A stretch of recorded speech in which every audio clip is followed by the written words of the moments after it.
Stevens DIY Auto Repair. So we'll get this out of the way. And now we have access to our thermostat housing down here. Our thermostat and our thermostat housing. So what we're gonna go ahead and do now is we're gonna drain the system and then start our flushing process. So if you come down here, you obviously Jeeps are a little bit more accessible. Here's your radiator, and here's gonna be your petcock.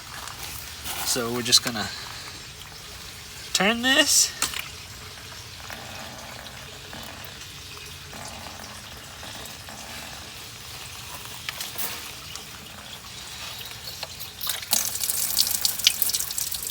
And watch it come out. So if you want to come up here to make it drain faster, we just popped our cap so it can breathe.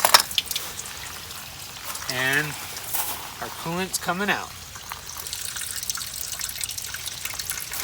Genius engineering, right? Engineering at its finest. So we'll let that drain and then we'll move on. Alright guys, so now that we got it drained as much as it's going to drain, now we're just going to start the flushing cycle. We're going to run it.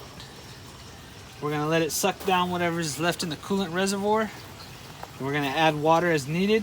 And then we're just going to drain it, put some water in there, run it with the heater on. That way it cycles through our heater core. And then we're going to drain it and then just repeat the process. I'm not going to go through that because I've already showed you guys that in another video. I'll make sure to put the link to the coolant flush video on my Hellcat down below so you guys can check that out. So we're gonna go ahead and start the flush and we'll bring you guys right back. All right guys, so now that we did our preliminary flushing of our system, back here where those two lines are right here is our heater core that goes into the firewall. So we got this top one taken loose and we're just gonna get a garden hose, stick it in there and try to flush just the heater core and see if we can't get a little extra flush in the heater core out with a little bit of water pressure from the water hose. All right, so we're gonna go ahead and shoot water in our top hose. This is our inlet, and then it's gonna come out through our petcock down here. So let's go ahead and I'll show you right now. So we're gonna take our hose,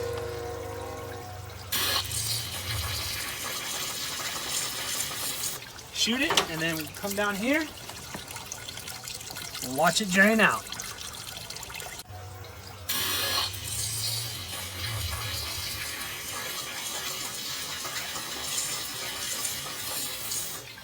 Shoot it, and then we come down here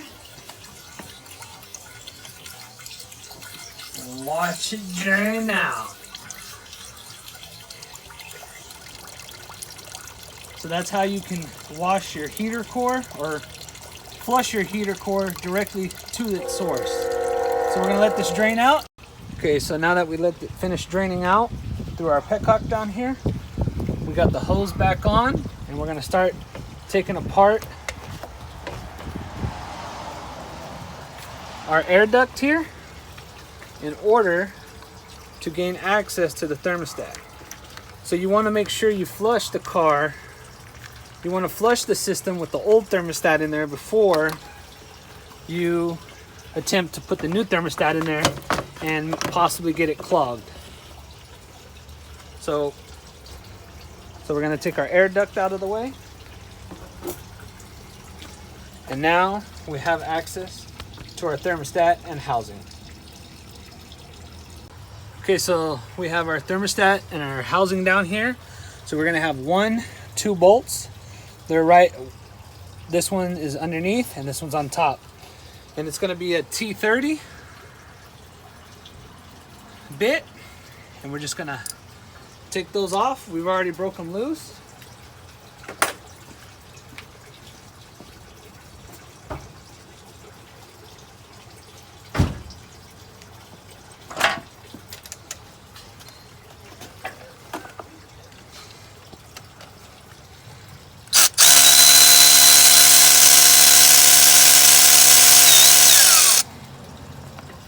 Got one.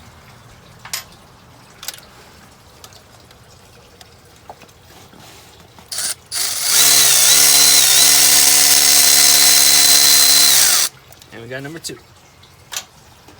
So now we're just gonna pull it off. Pops right out. So we're gonna take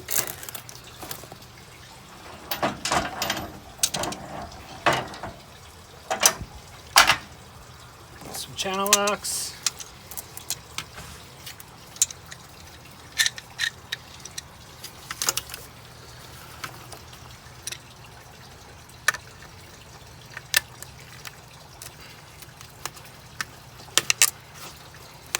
Put that down.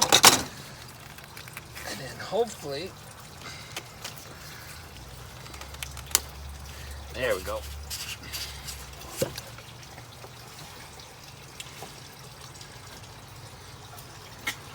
So here's our thermostat and our housing. And according to service information, it wants you to repair / replace this as a whole unit. So we have our new one here.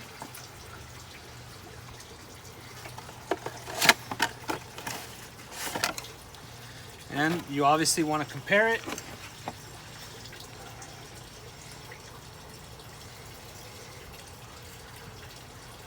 And they're exactly the same. So now we're going to get this one installed and hopefully make this baby run better. All right, so we're going to get our new thermostat housing back in. You want to make sure you pay attention to the orientation and put it back the same way you took it out.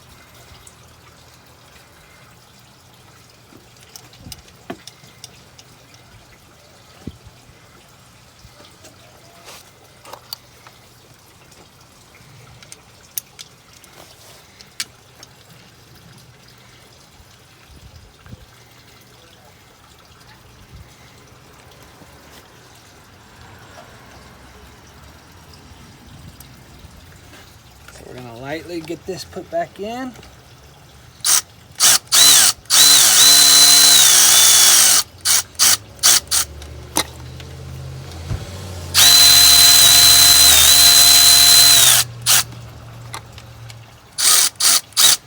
All right.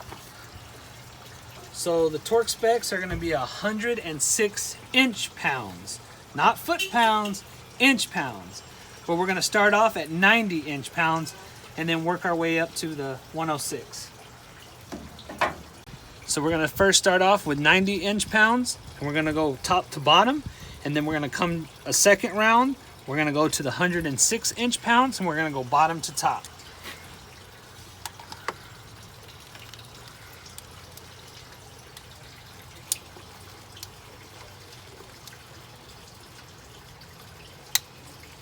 Click.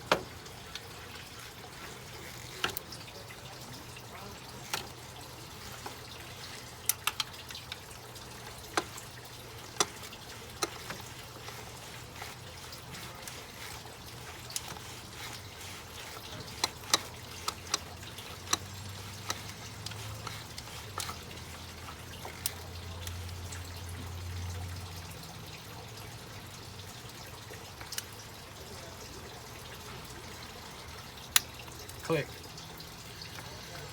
So now we're going to dial it up to 106.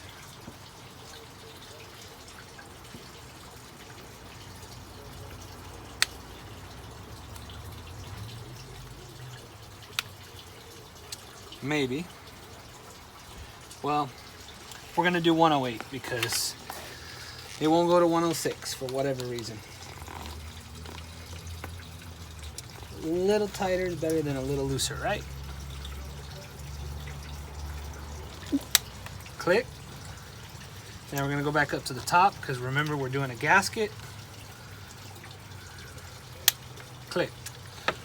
So not very much, guys. It's not torqued on there very tight. So now we're going to go ahead and get our air duct back on. We're going to fill this up. We're going to run it. We're going to check for leaks. And we're going to make sure our system is completely full and we have no bubbles, no air in our system.